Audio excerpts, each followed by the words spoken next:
মুই বরিশালের মাইয়া আইজগু লই আইলাম আমহেগো সামনে নতুন একটা ভিডিও। দেখে আমহেগো সকলগুনের ভালোই লাগবে, তবে সাথেই কলো থাকতে হবে। সবার প্রথম আমহেগোরে সালাম দিয়া শুরু করলাম আসসালামু আলাইকুম।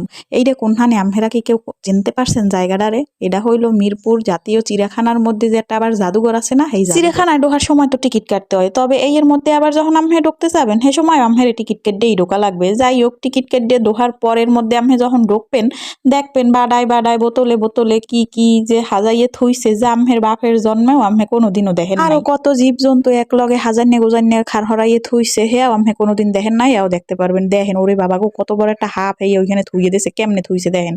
আর এই যে মামা এমন সুন্দর হরে দেখতে আছে দাঁড়াইয়া, মানে টিকিট কাটছে হে টাহা উসল হরা লাগবে না, হে ঠান্ডা মাথায় বইয়ে এখানে অনুবীক্ষণ পর্যবেক্ষণ গবেষণা হরিয়া এরপর দেখতে আছে। মামার পাশ কাটাইয়ে যাওয়া লাগবে, কারণ ওখানে খাড়াই থাকলে লম্বা সিরিয়াল বানবে, হেজ রকমের হরে দাঁড়াইয়ে রয়েছে, ওখানে আর সিরিয়াল পাওয়া যাবে না। হে আল্লাহ এনে বইয়ে দাঁড়াইয়ে দেখতে। এখন আবার অনেকে ভিডিও দেখে কবেন কি এর মধ্যে তো অনেক কিছুই চিনি না, আসলে আমার চেনা লাগবে না, আর গার মধ্যে সবই লেখা আছে কোনটা কি। দেখেন দেখেন উপরের দিকে একটু চাইয়ে দেখেন কেমনে কুমোরের চামড়াটারে একেবারে লম্বা সোজা হরে টানাইয়ে থুইছে, এ দেখলে ভয় হরে না। ওইদিকে আবার বোতলে বোতলে হরে কত কি যে থুইছে, লন হেই একটু দেখি। ওখানে মানুষজনে ভিড় জমে গেছে, সবাই ভিডিও বানাইতে আছে।